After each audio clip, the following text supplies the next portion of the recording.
Hello, everyone. Welcome back to Pop and Culture Podcast. My name's Adrian, I'm Jay. and we're at episode 25. Holy shit. I know, right? Can you believe we've been doing this for 25 weeks? Ed is almost half a year. Really like 27 because I think we missed 2 weeks. We were doing this for half a year. God damn. And all I walk away from that whole thing is we don't drink enough beer. No. We don't. No. Not in our grand scheme of things. Granted, I've tried a lot of things because of the show that I probably wouldn't have grabbed off the shelf myself.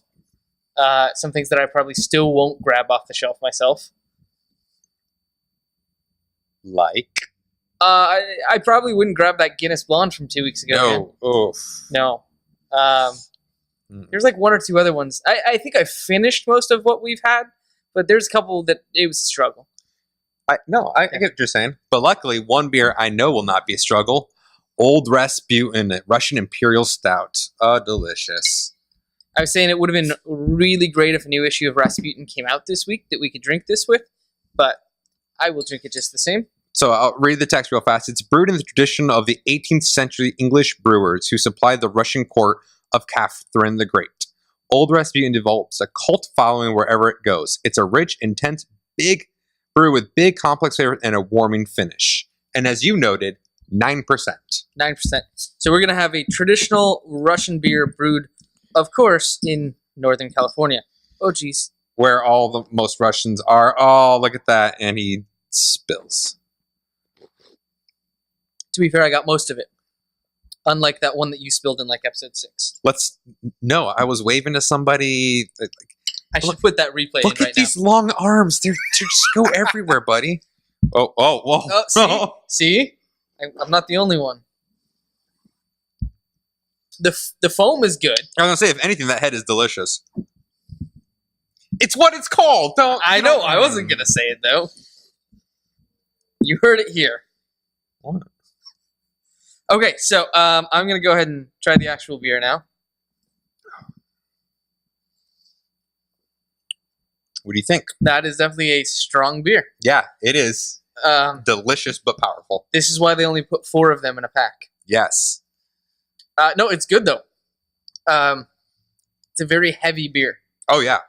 Not just because it's a higher alcohol content, but the actual weight of it when you drink it. It's a heavy, heavy beer. It's stout-like, it's an Imperial stout, so that makes sense. No, I totally dig it, though. I really enjoy this beer. I feel like I need a scoop of ice cream to just drop right in there. Is there any in the... Oh, there's none in the freezer here. He failed me. I have salted caramel ice cream at the freezer at home. I think I have... No, I have cookie dough at home right now. I almost bought the salted caramel. I don't like saying caramel. And yet you did it. I know. You did it. It's like when we're hanging out with the Canadians. Oh, my God. And all of a sudden, everything is out. Cheek. So this is completely apropos of you guys not even knowing any of the names that are going to be mentioned. Why am I saying this? But do it anyways. I was talking to George. Right.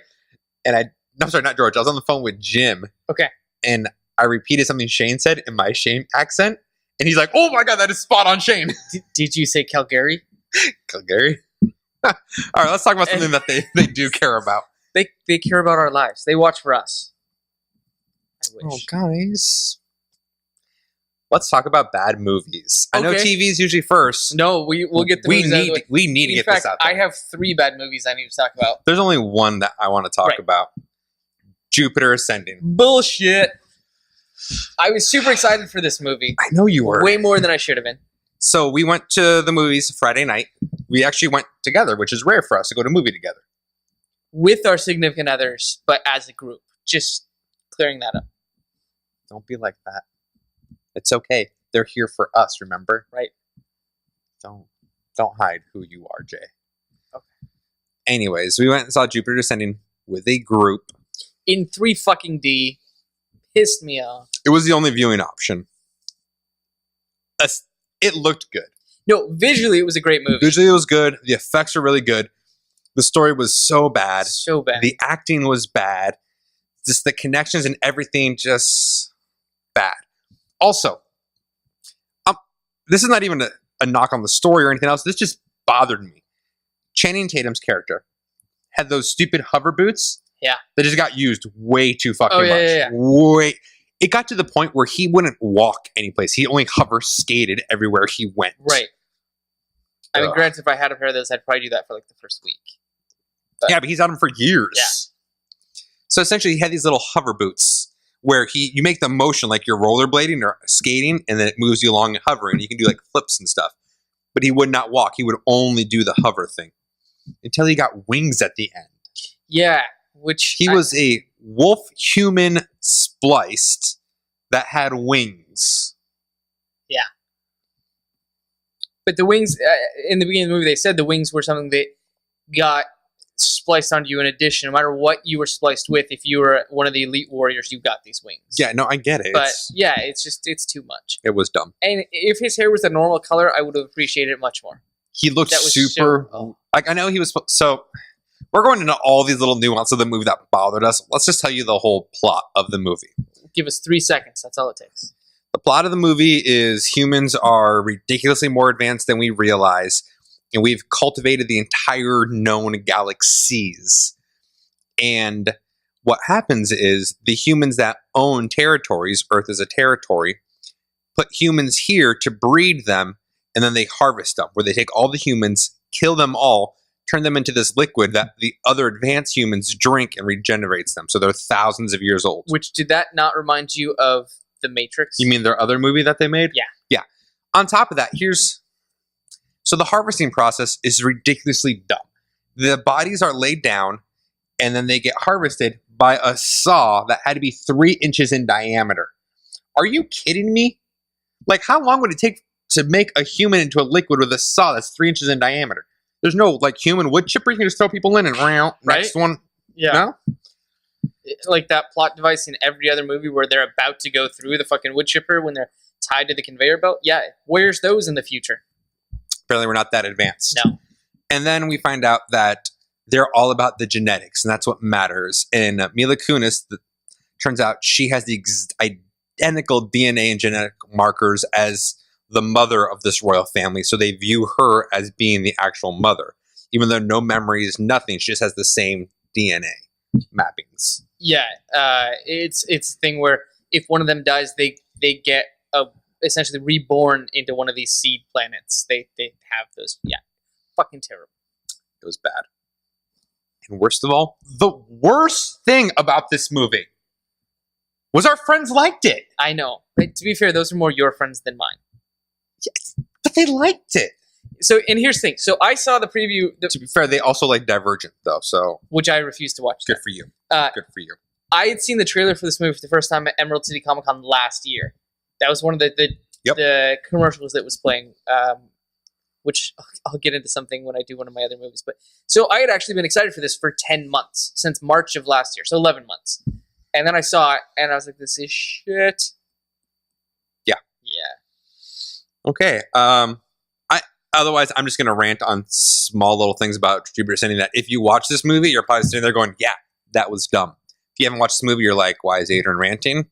Blame the 9% alcohol beer. That you're halfway through already. It's delicious. It's like a fucking hurricane. It's so, the hurricane. 3 of those bad boys. Right?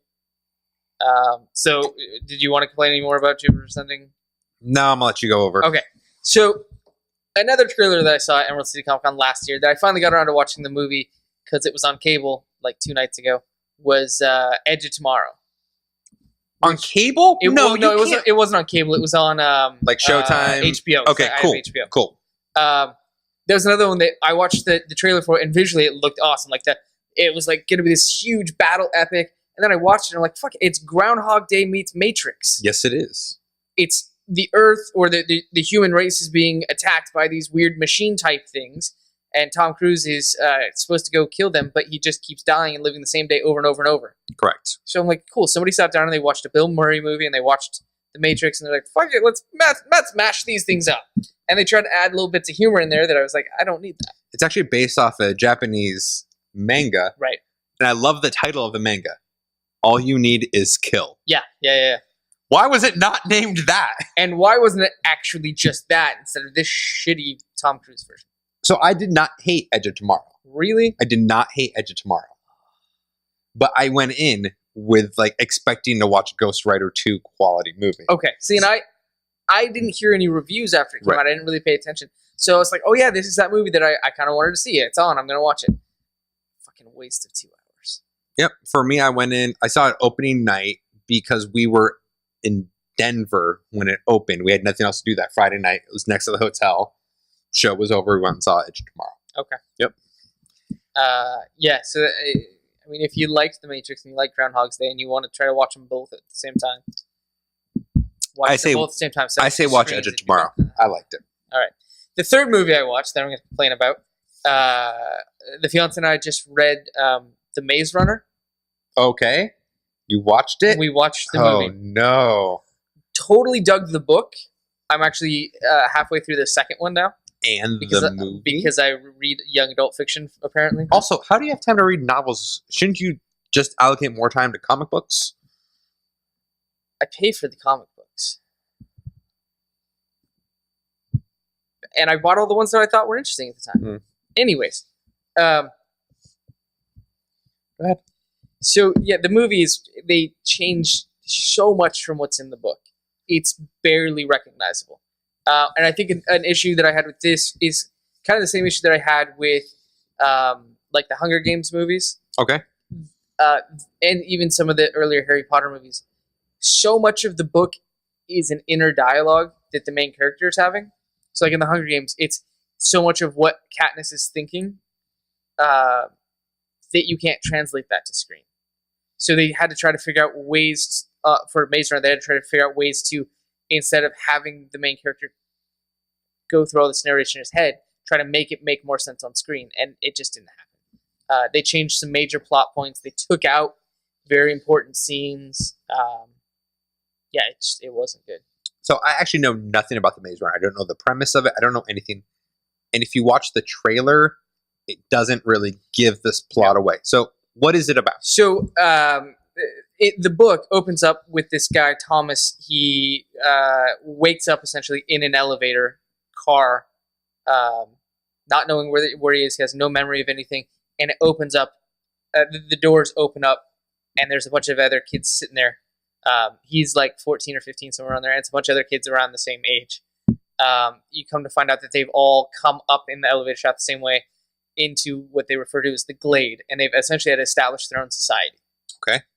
The Glade is in the middle of a giant maze, and their goal is to try to find a way out of the maze.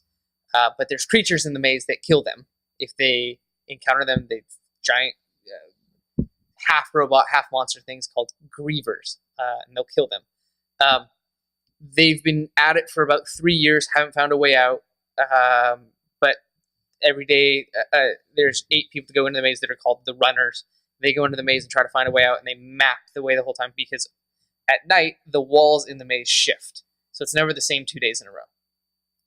So the entire point is that it's this group of kids that have had to set up a society for themselves. They've got like farmers, and they've got butchers, and they've got people that build, and they've got people that they're doctors and sort of that sort of thing. So everybody has their thing they do to try to support the community, and the runners are the ones that go into the maze and actually try to find a way out. Okay. So it's kind of interesting. What you find out towards the end of the book is that it may not be just them in a maze trying to find a way out, but there may be somebody else that's doing it as an experiment. So okay. It's kind of interesting.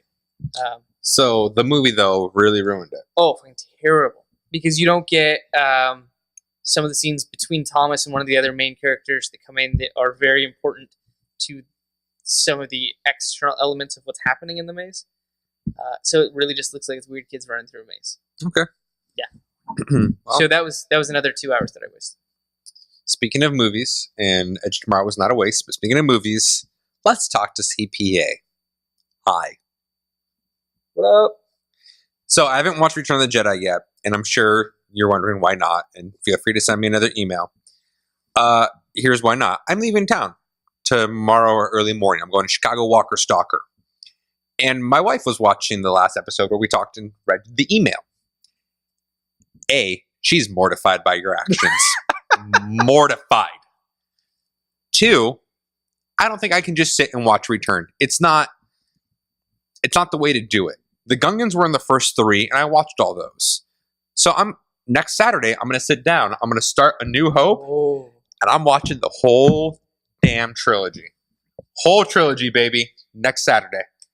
You go to Lolly and Pops first and stock up. Oh, yeah. No, I'm going to come in with like malt balls, popcorn, beer, and hot wings, and just do the trilogy. So what time are we starting? I was about to say, you're welcome to come if you want. I'll bake you a lasagna. Nice. Since last time you didn't make it for dinner, just games. Yeah. And I'm going to do them all, CPA. We'll watch all 3. I'm going to come back to you and still vehemently disagree with you probably, but I will do my best to keep an open mind. I will come over at the beginning of this. I will hop on the Popping Culture Twitter, and I'm going to live tweet as we watch this. You're going to live tweet me? No, I'm going to live tweet the movies. Okay. Because I haven't watched in probably 10 years. Oh, seriously? Yeah. Okay. I don't think I've watched, it may have even been 15. I don't think I've watched the original trilogy since before The Phantom Menace came out. Wow. I haven't watched the original trilogy since like August. Oh, so it's been a while for you too. It's been a little while, yeah. Okay. When I got the new Blu-ray set, I watched them then. So. Oh, Blu-ray. Oh yes, my friend. Surround sound Blu-ray. It's gonna be great. I think this is gonna date my Star Wars watching. I think the last time I watched the original trilogy beginning to end was when I got this special edition remastered VHS box set. The THX edition? Yeah. Where it's like silver or gold. I had the gold one. The VHS box set. That was the last time I watched. So I own the original VHS when it was CBS Fox. Uh-huh. Yeah. Like I own the originals. Yeah. The nice thing about the Blu-rays I have is you can either watch Lucas's abortion where he adds all the stuff to it. Yeah. Or just the originals as they are. Okay. So we'll watch the originals as they are. The interesting thing about the remastered ones is they talked about how they, in the originals, how they got rid of, before they could digitally do stuff, what the process to get rid of the wheels under the Land Cruisers were. Oh. The petroleum jelly. Makes sense. And it just kind of made it orange, so it looked like it was kind of like... covering. Yeah. It was interesting. For those of you who are watching on a computer or listening on a computer, Google Star Wars The Force Awakens trailer, George Lucas edition. It's hilarious. It's so good. I haven't watched that. I haven't watched the actual trailer yet either. Yeah, you did. It was in Jupiter Ascending. Was it? Yeah. Remember, I was the one freaking out. Like, as soon as it happened, I went like this. And Jess was like, what? Because nothing came on the screen yet. And I'm like, watch. Maybe I did watch it. Yeah. I don't know. Anyways. TV? TV, I finished season 1 of Merlin. Okay. It's only 13 episode season, so it goes by pretty quick. We're into season 2 now. I'm 1 episode into season 2. What else? I'm pretty much caught up on Arrow, except for the episode airing tonight, and Flash, except for last night's episode. Okay.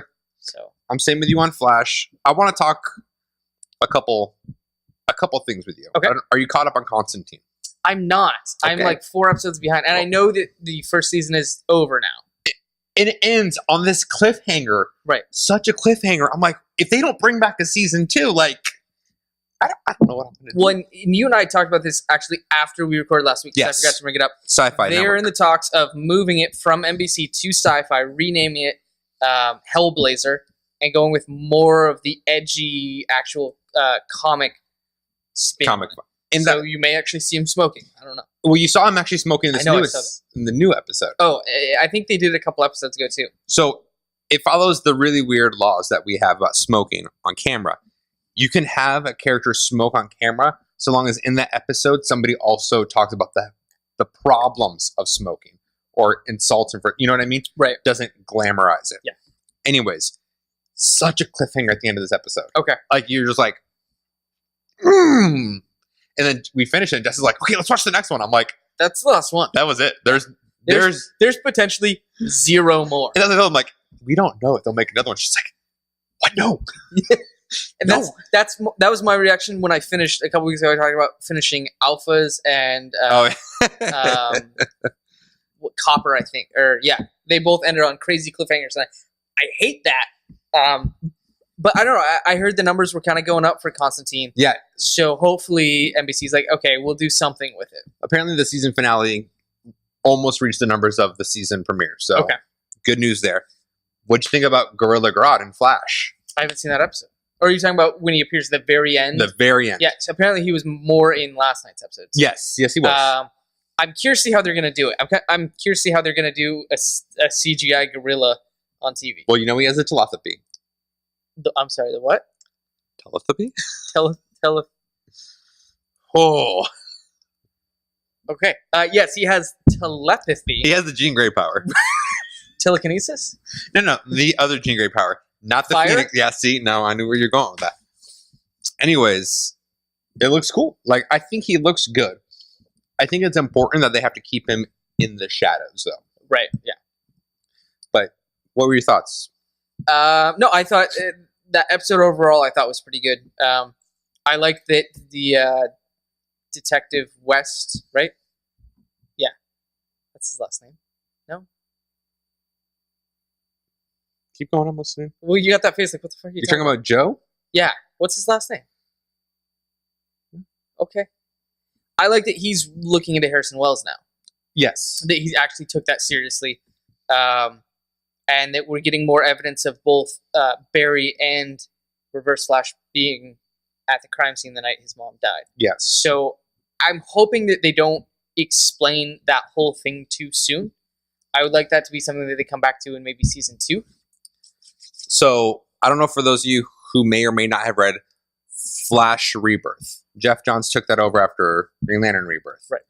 Where we see what happens is Professor Zoom, Reverse Flash, whatever you want to call him, Eobard Thawne, goes back in time and actually kills Barry's mom. Right. He decides enough is enough. He gets on the cosmic treadmill, goes back in time as well, not only witnesses it, but tries to stop it, right, which causes Flashpoint. Yes.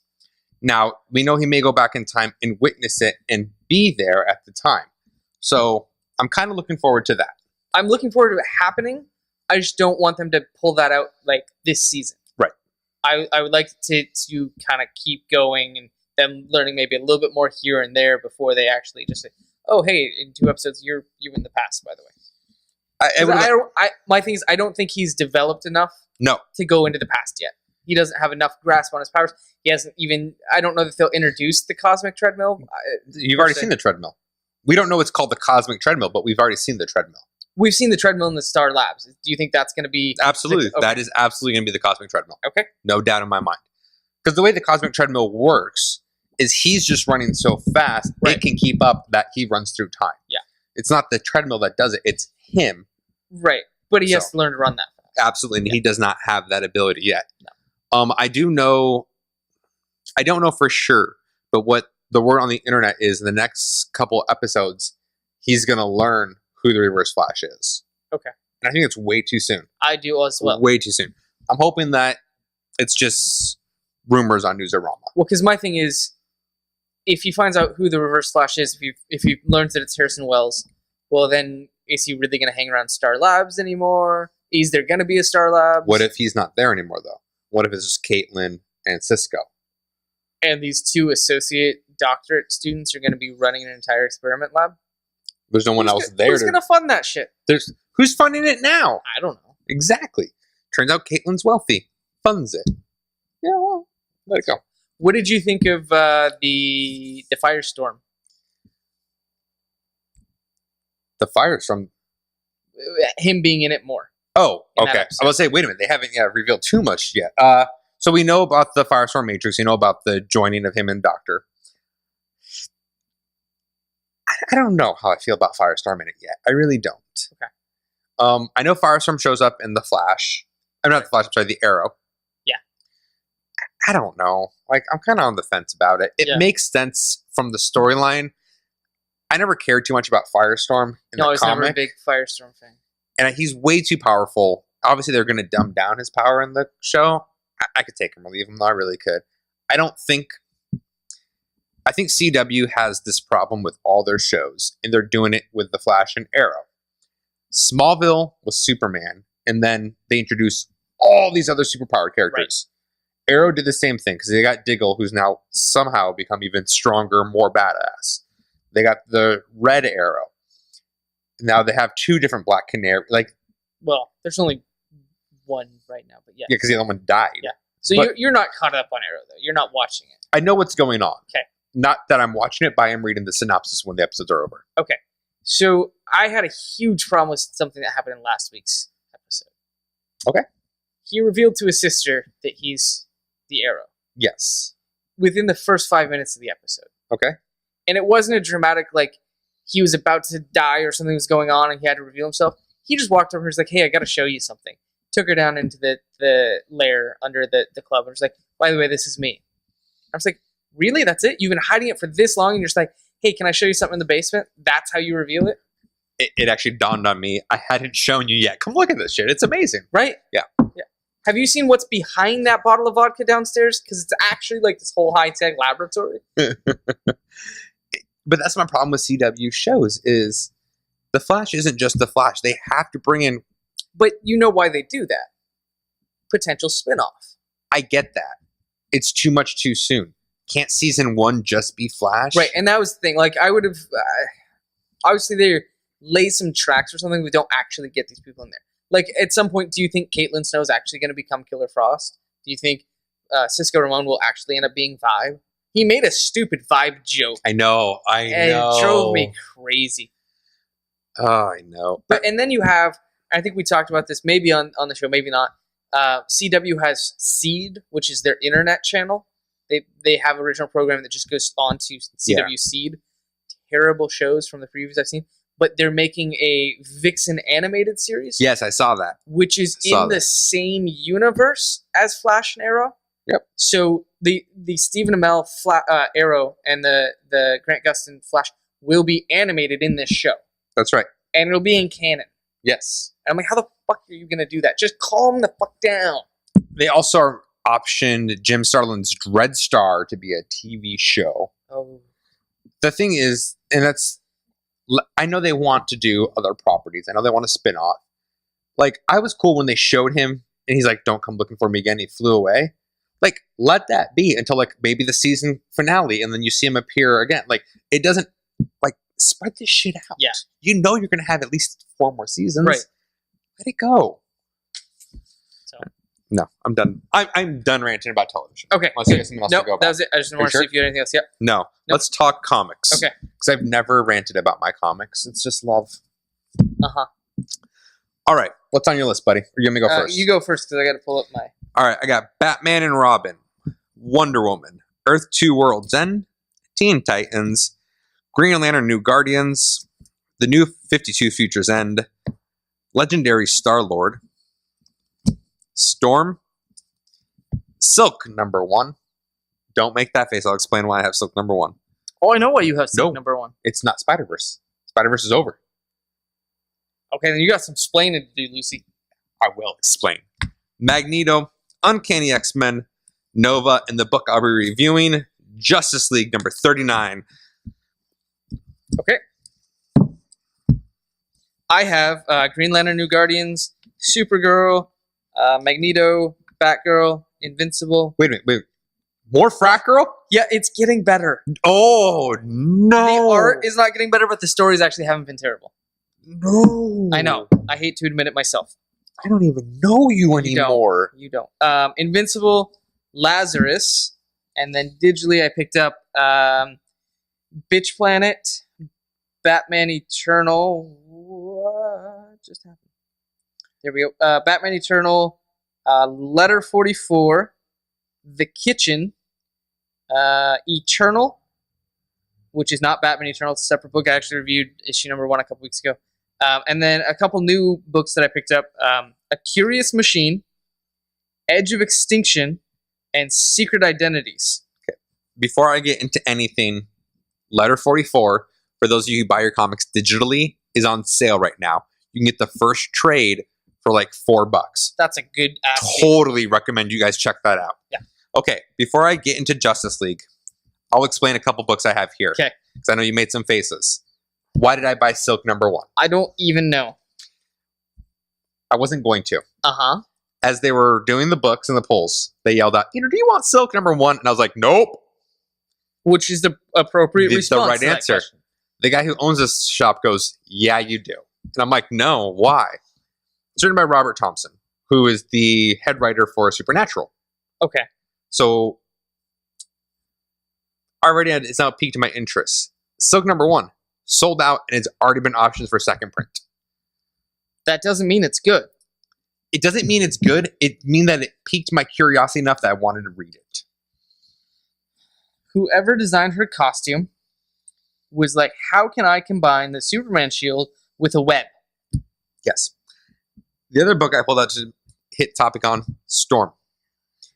Now, those of you who may know, I'm a completionist in most of my books. There are some books that are so bad I will drop them. Like Legendary Star-Lord, I dropped about 4 issues ago. Yet you have an issue in front of you. Because it's part of the Black Vortex series. That's how they get you. Yep. Storm, issue 7 release. I had not read an issue. I owned them all and never read it. Okay. So on my last flight, I read Storm to be up to date. I'm enjoying it. Really? It's super good. Okay. She doesn't deal with the other X-Men. She doesn't deal with anything else. It's all just these like one-off stories of what Storm's doing while not being an X-Men. And so far, they've been enjoyable. Okay. But let's get to what I am going to review. Justice League number 39. Okay. The finale of the Amazo virus. So, to take you where we're at, Lex Luthor has created a virus that he extracted from Amazo. For those of you who are not familiar with Amazo, go back 40 years in DC history and come back to this episode. Caught up? Cool. So Amazo, he extracted the Amazo virus to defeat just Superman. And what it does, since Amazo replicates powers and everything else, the virus he created replicates the cells that don't have the powers and replaces all your powers in your body with it. Okay, I have a quick question before we keep going. Shoot. Is Lex Luthor still part of the Justice League? Yes. And he's trying to kill Superman? No. He created this virus as a failsafe many years ago. Okay. And it happened to get released. Of course. These things happen. Yeah. Every now and then, our doomsday devices are out of our control. Right. And cause a muck. So what happened with the Amazo virus is when it got put into humans, it gave them superpowers. There are 3 phases. You get flu-like symptoms, you get superpowers, and then you die. Right. And they were trying to stop this Amazo virus because it infected all the humans in the Justice League. It did not affect Wonder Woman and Superman. Batman was able to avoid it using Batmanery and this like armor and stuff until his glass got broken. He got infected, and Luthor. So in the end, it was actually Superman's blood that they thought would be the cure, but turns out since it's a virus, it's immune to extreme colds. Okay. Captain Cold figured it out. His cold gun with Superman's breath were able to neutralize Patient Zero. While Patient Zero was neutralized, all the other ones with the virus were also neutralized. Luthor made the cure, administered it to everybody.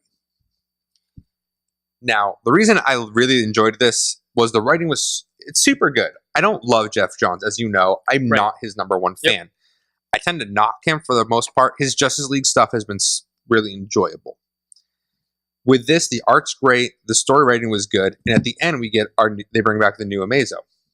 Okay. I'm cool enough with that too. It's all the little inner workings of the book I find really interesting. Captain Cold's relationship with Wonder Woman. It's not like a relationship like a romantic relationship, but the way they interact. Superman and Batman's interaction with Lex Luthor, whereas Wonder Woman's a little bit more on his side because she has the mentality of by any means necessary, similar like he does. Yeah. Superman and Batman are like, nope, you're a villain, black and white. The inner workings of the Justice League has been really enjoyable, and I've been enjoying this book. Okay. Amazo virus just keeps up with the good times. Okay. So Justice League, thumbs up. Fantastic. After Convergence, I'm sure everything will change. Oh yeah. But until then, I'm on board. I thought it was really good. Okay. You, my friend, what are you going to read? So, like I said, I picked up a couple new #1s this week. I have a feeling that after Convergence, the number of books that I'm buying from DC is going to drop because some of the ones that I'm reading have not been solicited as being there after Convergence. Some of the ones that I am reading are being maybe rebooted a little bit. So I'm probably going to have some space in my pull list. So I've been experimenting, trying to come up with some different books to add to take the place of those. So one of the books that I picked up today is called Secret Identities. It's published by Image Comics, written by Jay Faerber, Faeber, however you pronounce that. It's like one of those weird, let's throw a bunch of vowels together. No, look it. Everyone pronounces his name differently. I like his stuff though. Yeah, no. I actually got. He just came out with a new miniseries in December, so they're probably on issue 3 now, called Night Shift. Okay. He sent me a preview copy of it. I was supposed to review it. I never did. I will probably review that this week for a shot of culture. Huh. It wasn't a finished one, so I was like, I'm kind of curious to see how. I was going to wait for the actual finished one to come out and buy that and kind of compare them. And I never did. Sure. I get it.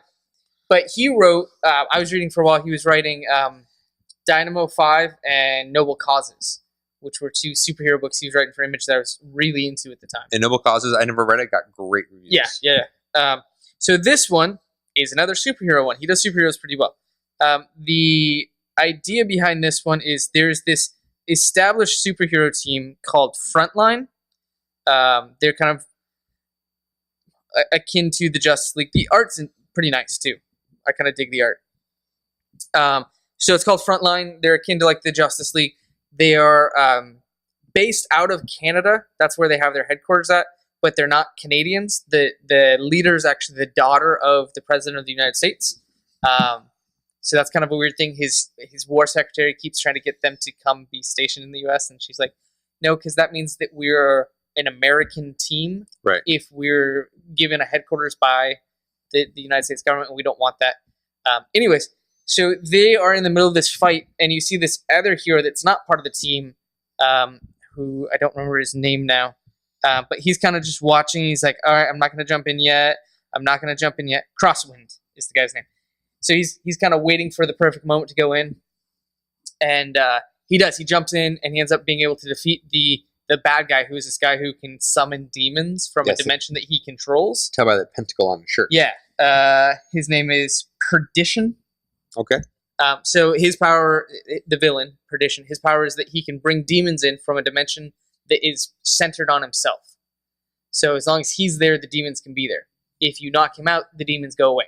Okay. So Crosswind comes in, sucks all the air out of his lungs, and then another guy comes up and punches him. So the guy passes out, and all the demons disappear.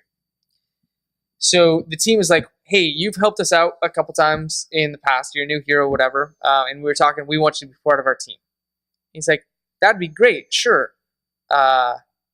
What you find out at the end of the book, half of the book is just this action scene. It kind of goes on and on and on. What you find out at the end of the book is he is actually a mole. He is working for somebody who's trying to bring down Frontline. Oh, interesting. So he's been posing as a hero to get an invitation onto the team, and now he is... Now villainy is afoot. Yeah, so his whole thing is he's going to try to figure out the secret identities of these heroes and figure out what shady things they have in their life that he can expose to make the public turn against them. And what you see is some of the people do have things like the hero that's the speedster. He has a family in Halifax, Nova Scotia. And they don't know that he's a hero. They think he just has like a normal day job. So he's like, hey, I just got told by my boss I have to go to this conference. I'm going to be gone for the weekend. Sorry, like I hate to leave you. I know I just got back. But this will help me get a promotion when that comes around and a salary increase, whatever. Same things I tell my wife. Yeah. Okay, yeah. And he does the same thing you do when you leave. He actually goes to his other family. She doesn't know about that part. Sorry. I mean, he goes to the conference. But yeah, you find out one of the other people is like some ancient vampire who's like killing people to get energy. So all the heroes on the team do have these secrets. Right, there's skeletons in everyone's closet. So now you're going to see Crosswind trying to figure these things out, get close to them, and expose them, probably for some sort of evil gain. So super interesting concept to me. Okay. And like I said, I've read a lot of Jay Ferber's books in the past, and I like his writing style. I like the art in here, so it's definitely something I'm going to stick with. Cool. Awesome. So again, that is Secret Identities, published by Image Comics. Sounds good. It sounds interesting. The other book I wanted to mention really fast, Jupiter Ascending. That's a movie. Yes. Now, what is the Jupiter book you love so much? Jupiter's Legacy. Yeah. Guess what? That is not the same book. There is a prequel to Jupiter Ascending called Jupiter. No, to the book you love. Uh-huh. called Jupiter Ascending. He is writing a 6-part prequel Okay. called Jupiter Ascending. Nothing to do with the movie. Nothing to do with... Thank God. I just wanted to see your reaction at first. I was like, no, you cannot tell me that is related to this. No, I just wanted to see your reaction. Oh, I need another beer. What I found was so funny was they're so slow to publish the original title that he's now also making a prequel, a 6-part prequel. It's been solicited in previews number 1 in this newest issue preview, so it'll be out in about 3 months. So and then issue 2 will be out in a year? Yeah. Because it's taken 15, 16 months to get 5 issues of Jupiter's Legacy out. Because he's had to write the prequel. I just wanted to see your... Mark Millar. Guys, thanks for joining us for episode 25. We will be back next week. I will try to get Poppy Culture or a Shot of Culture up talking about the other Jay Ferber book that I mentioned. There you go. Have a great week. See you.